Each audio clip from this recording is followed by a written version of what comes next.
नमस्कार प्रेक्षकांनो, आपण पाहतोय या मालिकेचा कालचा म्हणजेच 3 जुलैचा रिव्ह्यू. चला तर मग बघूयात कालच्या या एपिसोडमध्ये नेमकं काय काय घडून गेलं आहे ते.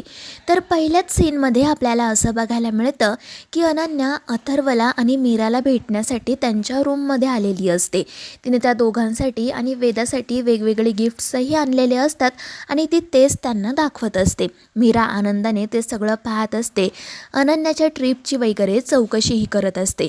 पण त्यावेळी अथर्व मात्र एकदम शांतपणे बसलेला असतो आणि त्यामुळे अनन्या त्याला विचारते की दादा, मी इथे नसताना नेमकं काय काय घडलं आहे, प्लीज मला सांग, कारण तुझं हे वागणं ना माझ्यासाठी खरंच खूप वेगळं आहे. आणि त्यावेळी अथर्व म्हणतो की नाही अनन्या, असं काही नाही आहे. मगाशी वेदा अचानक माझ्या समोर आली, त्यात तिने तो भयानक मास्क घातला होता आणि म्हणून मी थोडासा घाबरलो आणि रिॲक्ट झालो, बाकी काही नाही. पण त्यावेळी अनन्या म्हणते की दादा हे बघ, प्लीज माझ्याशी खोटं बोलू नको. मला माहिती आहे की तू कधीच वेदासमोर इतका रिॲक्ट होत नाही. मग आजच असं नेमकं काय घडलं होतं? आणि त्यावेळी अथर्व पुन्हा हेच म्हणतो की अनन्या, मी ना माझ्या विचारांमध्ये होतो. माझं डोकंसुद्धा दुखत होतं आणि अचानक वेदासमोर आली म्हणून मी घाबरलो, बाकी खरंच काही नाही आहे. आणि त्यांचं हे बोलणं सुरू असतानाच त्या ठिकाणी येते मंजिरी. ती तर गालातल्या गालात हसतच आतमध्ये आलेली असते आणि जेव्हा अनन्या तिला पाहते तेव्हा तिला खूप आनंद होतो. ती प्रेमाने मंजिरीला मिठी मारते, तिच्या तब्येतीची चौकशी करते. मंजिरी ही नाटक करत सांगते की मी एकदम व्यवस्थित आहे, पण मला सांग तुझी ट्रीप कशी झाली? आणि मग अनन्यासुद्धा तिच्या ट्रीपमधील गमती जमती मंजिरीला सांगायला सुरुवात करते. आणि मग त्यानंतर मंजिरी अनन्याला तिच्या रूममध्ये घेऊन जाते आणि हे सगळं पाहून मीरा आणि अथर्व थोडेसे घाबरतात. अथर्व म्हणत असतो की मीरा, आपल्याला अनन्याला खरं काय आहे ते सांगावं लागणार आहे. आणि त्यावेळी मीरा मात्र काहीच उत्तर देत नाही, ती फक्त विचार करत असते. दुसरीकडे अनन्या मंजिरीसोबत तिच्या रूममध्ये जाते आणि मग तिने मंजिरीसाठी जे काही गिफ्ट्स आणलेले असतात ते तिला दाखवायला ती मुलगी सुरुवात करते. पण त्यावेळी मंजिरीला मायाचं बोलणं आठवतं. मायाने तिला सांगितलेलं असतं की मॅडम, आता या घरात ना तुम्हाला कोणीही घाबरत नाही. आणि म्हणूनच ही मंजिरी एक नवीनच डाव टाकायचं ठरवते, जेणेकरून घरातील सगळेजण तिला घाबरावे. आणि मग ती तिच्या त्या कालमुख मणीला स्पर्श करत एक मंत्र म्हणायला सुरुवात करते आणि त्या मंत्रामुळे अनन्या पूर्णपणे हिप्नोटाईज होते. तिचा स्वतःच्या मेंदूवर ताबाच राहत नाही. तितक्यात तिथे येते मीरा. ती अनन्याला म्हणत असते की चला अनन्याताई, तिकडे वेदा तुमची वाट पाहते. आणि त्यावेळी अनन्या ना मीराकडे पाहते ना तिच्याशी बोलते. ती सरळ त्या रूममधून बाहेर पडते आणि हे पाहून मीराला थोडंसं विचित्र वाटतं, पण तिचा असा गैरसमज होतो की कदाचित अनन्या आपल्यावर रागवली म्हणून ती असं वागली. आणि मग ती सुद्धा तिथून जाण्यासाठी निघते, पण मंजिरी हसतच तिला थांबवते आणि म्हणते की मीरा, आता तुम्हाला माझी भीती राहिलीच नाही ना गं. तू आणि तुझी ती बहीण अंबिका रोज उठून मला हरवण्यासाठी, माझ्यावर मात करण्यासाठी रोज नवनवीन कल्पना शोधून काढता, शक्कल लढवता.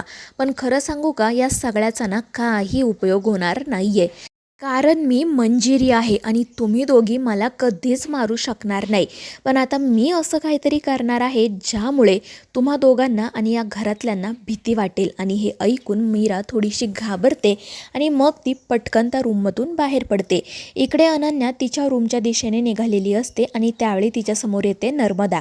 अनन्याला पाहून नर्मदाला आनंद होतो. ती अनन्याशी बोलण्याचा प्रयत्न करते, पण अनन्या काही न बोलता किंवा न थांबता सरळ तेथून निघून जाते आणि त्यामुळे नर्मदा चिडते. तिला वाटतं की अनन्या मुद्दाम आपल्याशी असं वागली. त्यानंतर आपल्याला असं बघायला मिळतं की अथर्व, मीरा आणि अंबिका बाल्कनीमध्ये बसलेले असतात. अथर्व मीराला म्हणत असतो की मीरा, मी खूप प्रयत्न केला गं, पण आजी मला लहानपणी नेमकी कोणती गोष्ट सांगायची तेच मला आठवत नाही आहे.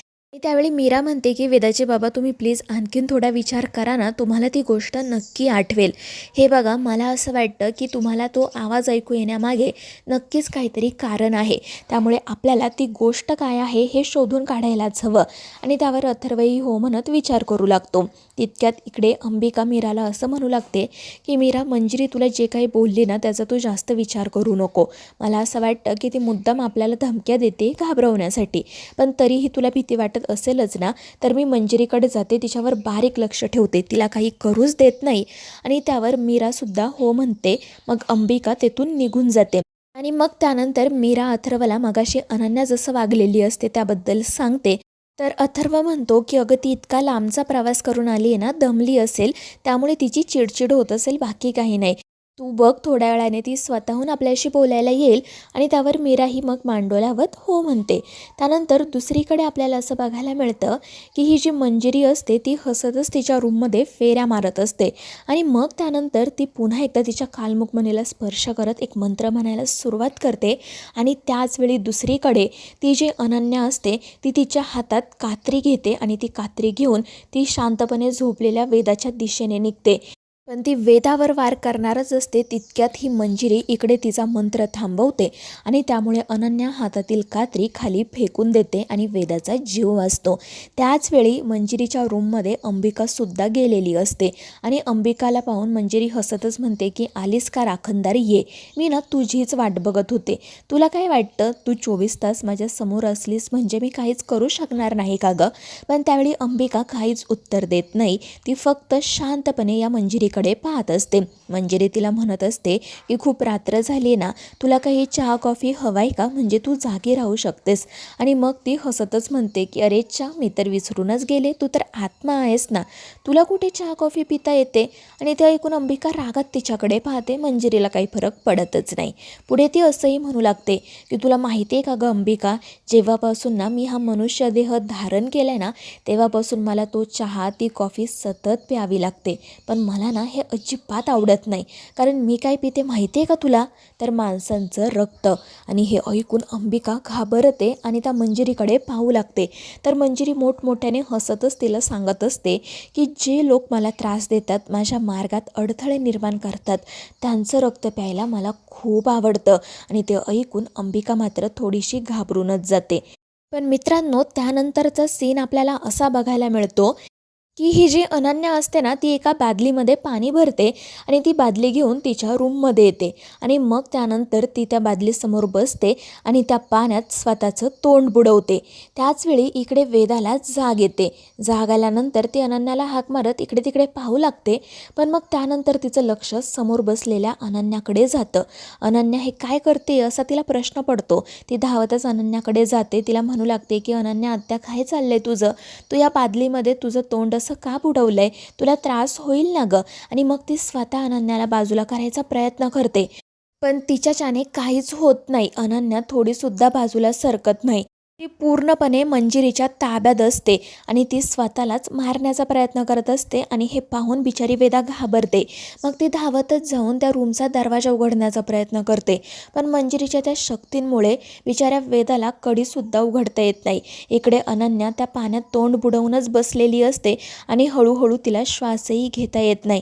आणि मग वेदा पटकन अनन्याचा मोबाईल शोधून काढते आणि त्यावरून अथर्वला कॉल करते. इकडे अथर्व आणि मीरा झोपण्याची तयारी करत असतात. आणि तितक्यात अनन्याचा कॉल येतोय. हे पाहून अथर्वला हसू येतं. तो मीराला म्हणतो की हे बघ, अनन्या स्वतःहूनच फोन करते, पण जाऊ दे, आता मी काही हा कॉल रिसीव्ह करत नाही, आपण उद्या बोलूयात. पण मीरा म्हणते नाही वेदाचे बाबा, एकदा बघा ना त्या काय म्हणतायत ते. आणि त्यामुळे अथर्व कॉल रिसीव्ह करतो. तो फोन स्पीकरवर ठेवतो आणि बोलतो की काय गं, काय झालं. आणि पलीकडून आवाज ऐकू येतो आपल्या वेदाचा. वेदा रडतच म्हणत असते की आई बाबा, तुम्ही प्लीज इकडे या ना, आता तुला काय झालंय बघा ना. तिने ना पाण्यात स्वतःचं तोंड बुडवलंय, तिला श्वासही घेता येत नाहीये. आणि वेदाचं ते बोलणं ऐकून हे दोघेजण खूप घाबरतात आणि अनन्याच्या रूमकडे धाव घेतात. तर दुसरीकडे ती मंजिरी कपाटामधून तिची पेटी बाहेर काढते आणि अंबिकाला ती दाखवत म्हणते की तुझं आणि त्या मीराचं या पेटीवर खूप लक्ष आहे ना गं, मला खरं खरं सांगा, तुम्हाला माझ्या पेटीतून नेमकं काय चोरायचं आहे गं.